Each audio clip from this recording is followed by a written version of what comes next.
ये कहानी उस समय की है जब मगध की राजधानी राजगिरी में बिंबिसार राज करते थे। कई दिनों के विहार के बाद भगवान गौतम बुद्ध मगध की राजधानी राजगिरी से प्रस्थान करने वाले थे।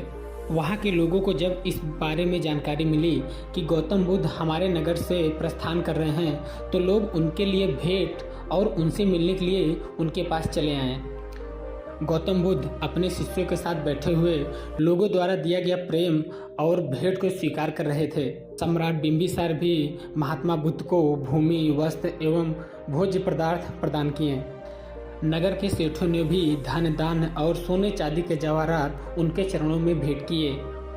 भगवान बुद्ध सभी के दान को स्वीकार करने के लिए अपने दाएं हाथ को उठा के उसे इंगित कर देते थे।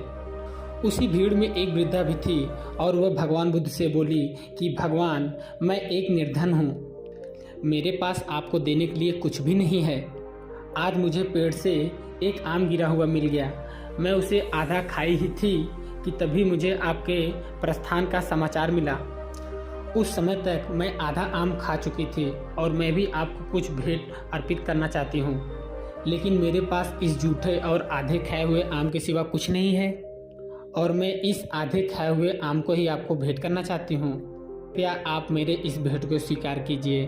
वहाँ उपस्थित अपार जन समुदाय, राजा महाराजाओं और सेठों ने देखा कि महात्मा बुद्ध अपने आसन से उठकर नीचे आए और उन्होंने अपने दोनों हाथों को फैलाकर उस निर्धन वृद्धा के भेंट को स्वीकार किया। सम्राट बिंबिसार ने आश्चर्यचकित होकर भगवान बुद्ध से पूछा, भगवान, एक से बढ़ के एक बहुमूल्य उपहार आपने तो केवल हाथी लाकर ही स्वीकार किया, लेकिन इस बुढ़िया के जूठे आम को स्वीकार करने के लिए आप आसन से नीचे आए। आखिर इसमें ऐसी कौन सी विशेषता है? राजा की बात सुनकर भगवान बुद्ध मुस्कुराकर बोले, इस वृद्धा ने मुझे अपनी समस्त पूंजी दे दी है और आप लोगों ने जो भी मुझे भेंट दिया है वह तो आप लोगों की संपत्ति का एक छोटा सा हिस्सा है और इन सब के बदले आप लोगों के अंदर दान करने का एक अहंकार भी है। इस वृद्धा ने मेरे प्रति अपार प्रेम और श्रद्धा रखते हुए अपना सर्वस्व अर्पित कर दिया है, फिर भी इनके मुंह पर कितनी नम्रता और करुणा है। इसलिए इस स्त्री द्वारा दिया गया दान आप लोगों के द्वारा दिए गए दान से सर्वश्रेष्ठ है। जबकि सच्चे अर्थों में इस समाज में अधिकतर लोग दान इसलिए करते हैं ताकि उन्हें प्रसिद्धि मिले और एक दिखावा मिले और उनके मन के अंदर बड़े होने और धनवान होने का जो अभिमान है उसे संतुष्टि मिल सके। दान वह कहलाता है जो अभिमान रहित होकर दूसरों की भलाई के लिए दिया गया हो।